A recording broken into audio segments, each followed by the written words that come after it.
Thank God they casted Lewis Pullman instead of Stephen Yeun to play Sentry, because my God, he looks goofy as Sentry, but Lewis Pullman, he looks just right, and after seeing the movie, I can say without a shadow of a doubt that they made the right decision. Look, I'm gonna be real, man.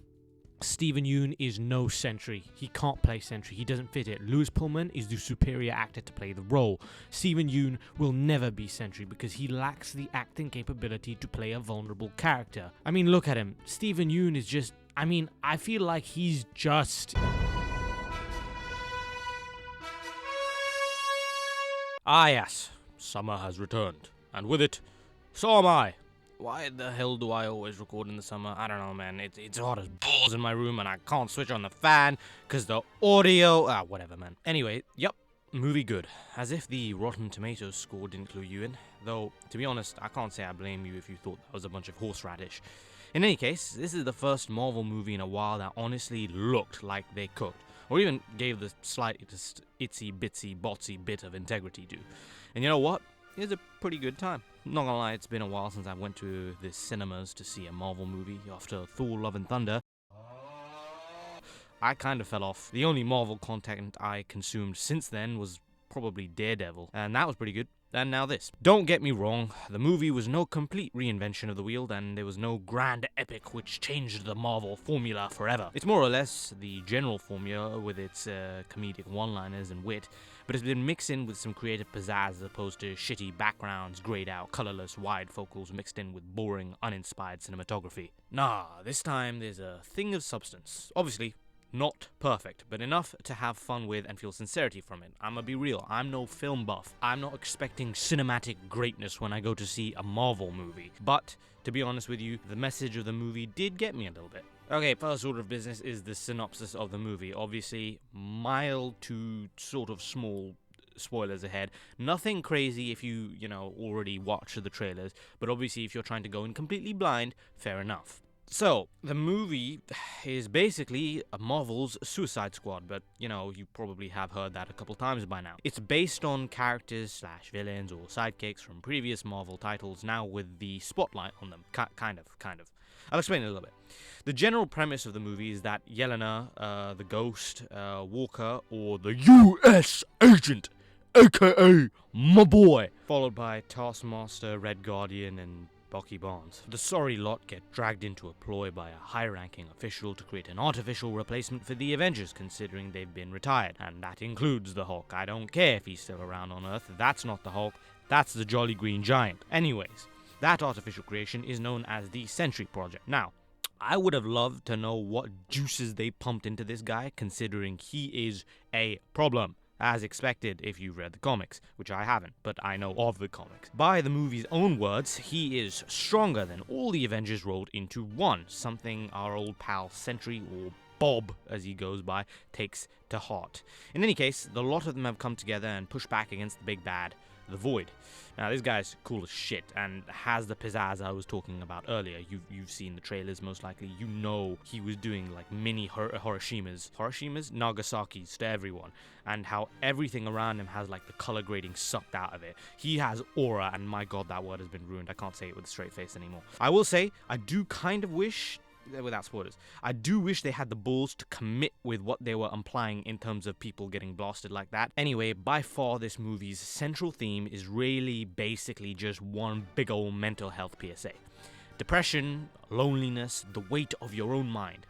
In a literal sense, the former is literally the main antagonist. Sentry and the Void is in the most literal sense man versus himself. You can tell they were trying to say something about inner demons and all that jazz without making it feel like a bit of a TED talk. And I'ma be 100 with you, Chief, I felt that shit. Especially during the climactic finish, which was in a nutshell, I am a shadow, the true self. Nuh-uh. Fuck you mean, nuh-uh?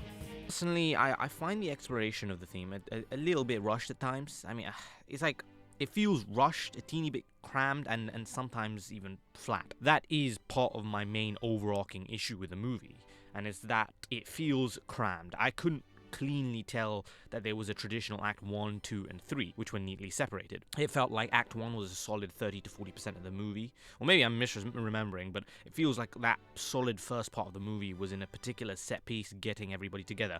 And it was fun, don't get me wrong, I just felt like, okay, we spent a lot of time there, and then Act 2 was like 10% of the movie. Though, again, that 10% was really good because it has one of my favorite scenes, which is the main characters just getting spoilers. But Sentry is such a cool character, and seeing him not pull his, well, he's definitely pulling his punches. But let's just say Sentry in this movie is like a literal million suns, and the Thunderbolts in comparison are like coughing babies, which everybody should have expected. In any case, things go about as well as you might have imagined. And then the rest of the movie is just Act 3, which closes the loop and goes full circle with the theme of the movie. Now, without saying anything crazy, we're definitely going to be seeing more of these fellas going into the next Avengers movie. Because of that, it's probably of vital importance that these fuckers are tolerable to be around. I can say, at least in my view, that they are, in fact, more than tolerable. I actually really like their chemistry together.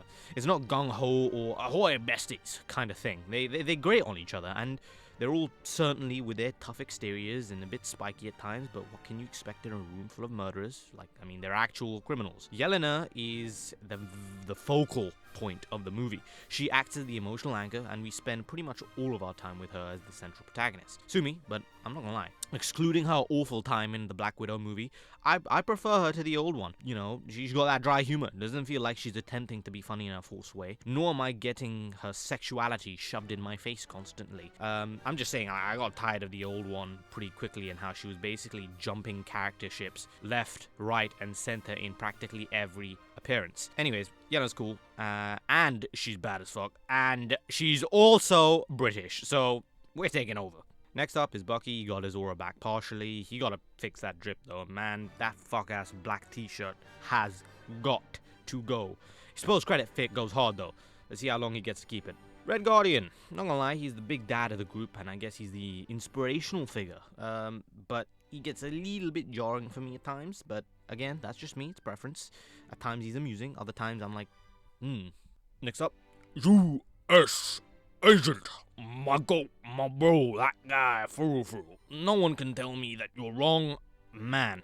That is my terrorist slaying king right. Jesus fucking Christ, what the shit?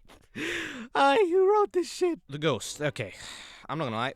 She does comparatively get a bit of a short straw in terms of straight character work.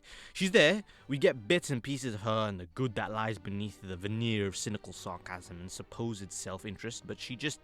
I can't really tell you anything crazy that she does beyond showing that she's not a completely cold bitch and she's willing to work together as a team.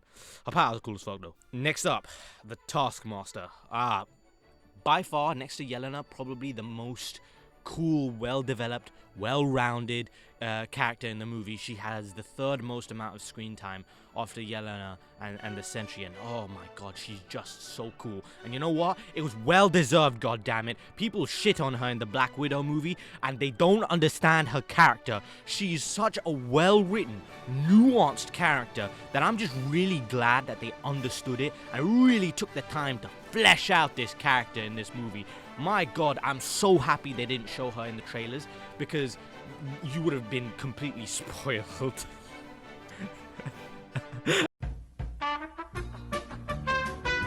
Anyways, flawed but fun, and more than that, it feels like it had an ounce of shit being put into it. Probably one of the best movies of this phase. Not gonna lie, I don't even know what's in this phase anymore. I lost track. It's all post-Endgame now for me. In any case, the first end credit scene was gag. Stick around for the second one, which is the last one. Trust me, worth it. I creamed my pants. Bro.